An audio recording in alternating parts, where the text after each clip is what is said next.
Earlier, I had the pleasure of speaking to Mr. Elmer Yuen, who is one of the top opinion leaders and commentators in Hong Kong. We spoke about the tragedy that happened 32 years ago, about the current standing of Hong Kong, the COVID-19 pandemic, and the pending fate of the Chinese Communist Party.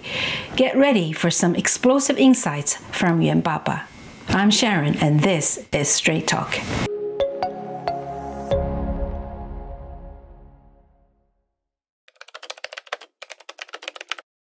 The whole idea of communism is they must win. They must dominate. They don't believe in private property, private capital. So now, win by all means necessary. Yes. So in the last 25 years, starting from Clinton's most favored nation clause, I think China made over $20 trillion in US dollars. And that money goes into People's Bank of China, which is their central bank. Right. And that money never reaches the people. They print this funny money called RMB and give it to the people. So that money, it's all held or controlled by the CCP. Or the foreign exchange, the US dollars. Yes, they may use 1/4 of it to buy natural resource like iron, oil, and minerals. But 75% of their money, most of the rich family, they have about 50 very rich families, they split it up. And then the CCP have been using that to influence the world, corrupt the world, and infiltrate the world. And then the Belt and Road Initiative, use that. That you use that. No, it's not only that. Give away cheap loans, but the real benefit to those countries may be only 10%. Yet they carry the debt for 100%. They had all this money to spend because that money never went to the people. It was held up by the CCP. In some cases, I think those nations actually got worse. Like Sri Lanka, they lost their port to China for 99 years. And then end up with a huge debt. Yeah, huge debt. Look at Pakistan now.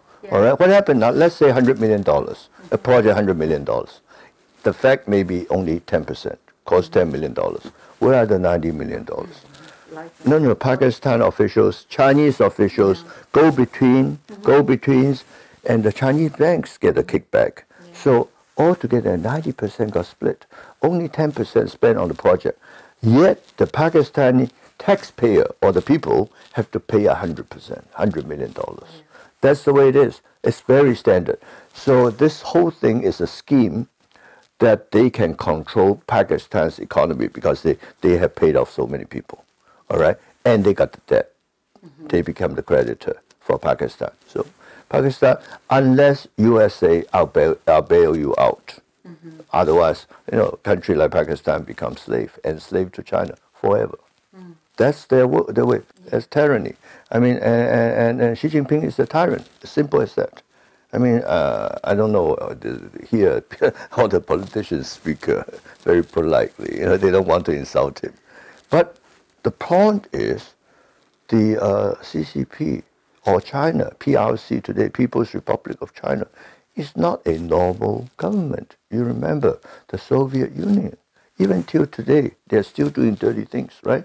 By poisoning the opposition leader, etc. Seriously. Yes. So this is the way they behave. They still have that in their blood. It's in their DNA. So, but China, because now that they have money, right? Over $20 trillion, 70% at least, and they can do anything they want. This is so powerful. Basically, they have more cash than the U.S. government. U.S. is over 30 trillion in debt, right? U.S. government, if you look at the national debt, is over 30 trillion, 32 or something. But the China, every year, they export so much. So I want to talk to the Palestinian parliamentarians here, Australia, India, and Japan, and so on. Those people who are really suffering. And Indians are very, very angry. So I want to go to India. I don't care. I'm fully vaccinated. The Indian parliament, trust me, in 2-3 months can pass a law designating the CCP as a transnational criminal organization.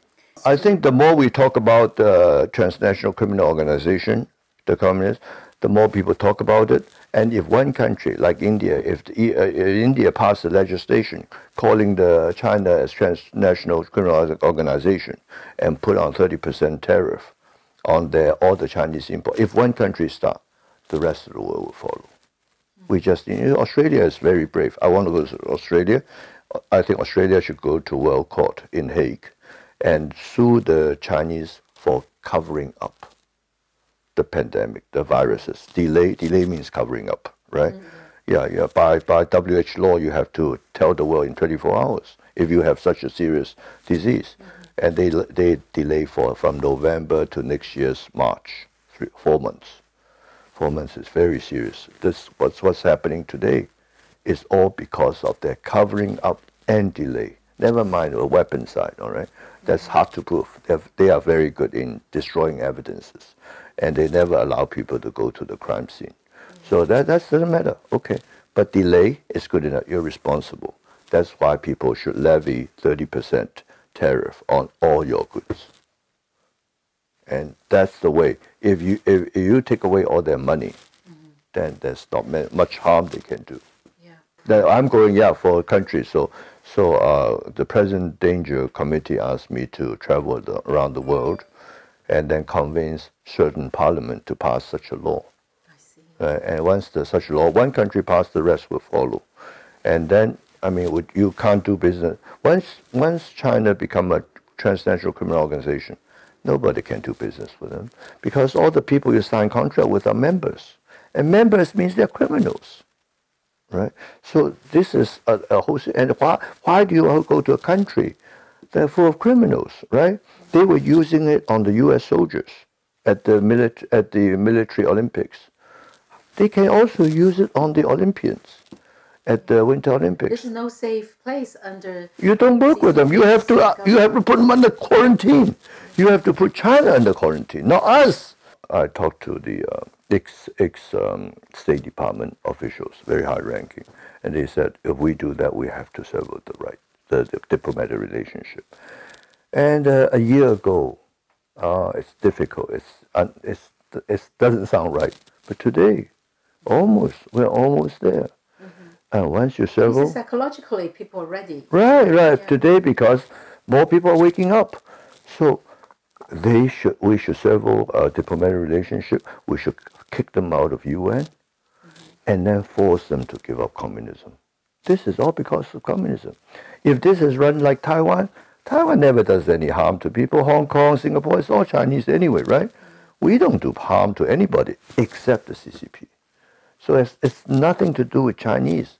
This is a CCP, and CCP is an imported idea from Russia or whatever. It's not the original Chinese people that's doing it.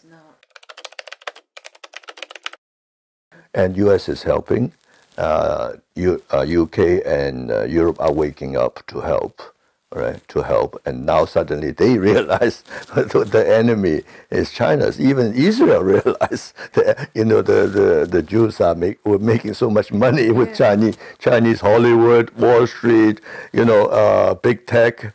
They're making so much money, and now suddenly realize behind Iran and behind Hamas is China. It's so obvious, and not only that. Everywhere. Chinese propaganda together with the mainstream fake news.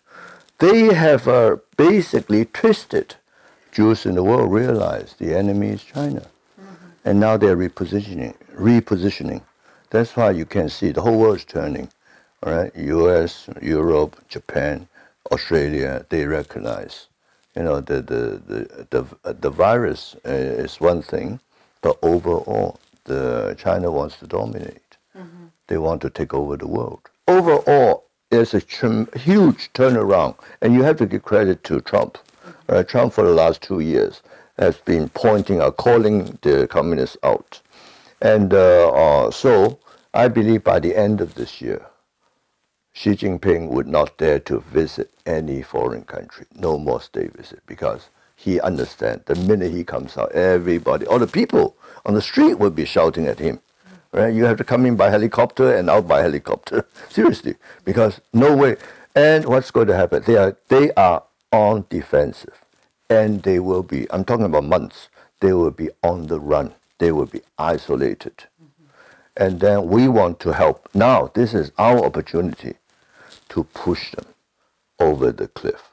Yeah. Seriously, this is an opportunity to take them down.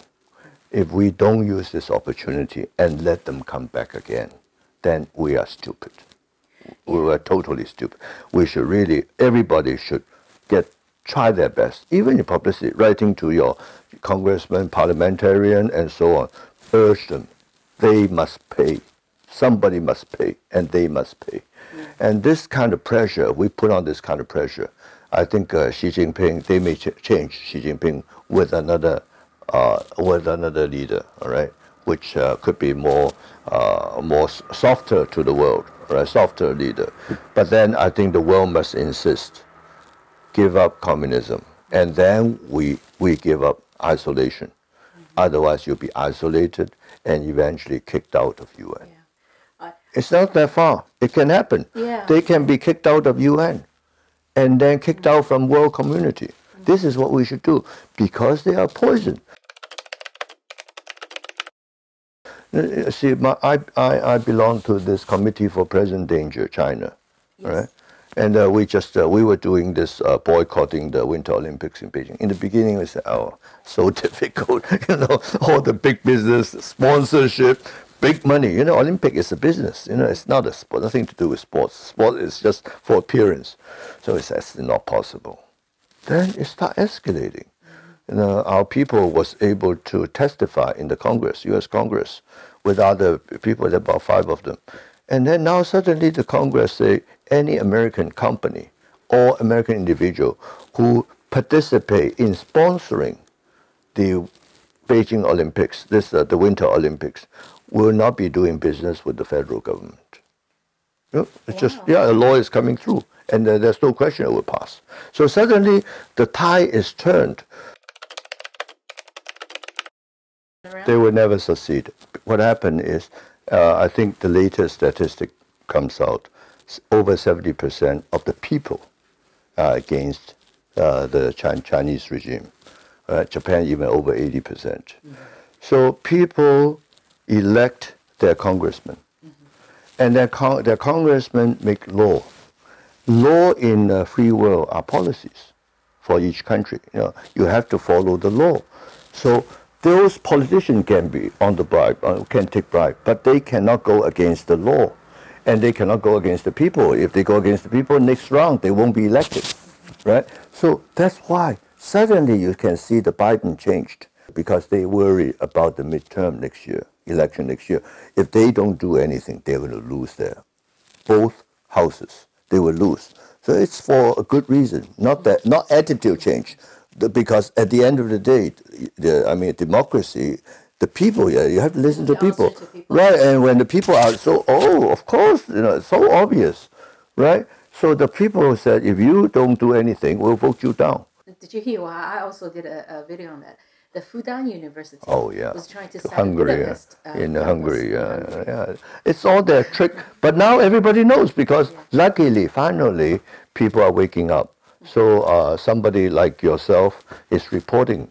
Last year the mainstream refused to report, right? Now, your platforms are reporting in U.S. even though we're in minority, but somehow people read about it, and I think it's very soon it's game over. I'm very optimistic, to be honest with you, and we need to work hard to chase them, instead of worry that they're going to revenge. There won't be any revenge, because we're going to tell the world CCP members are not allowed to come to a country like such.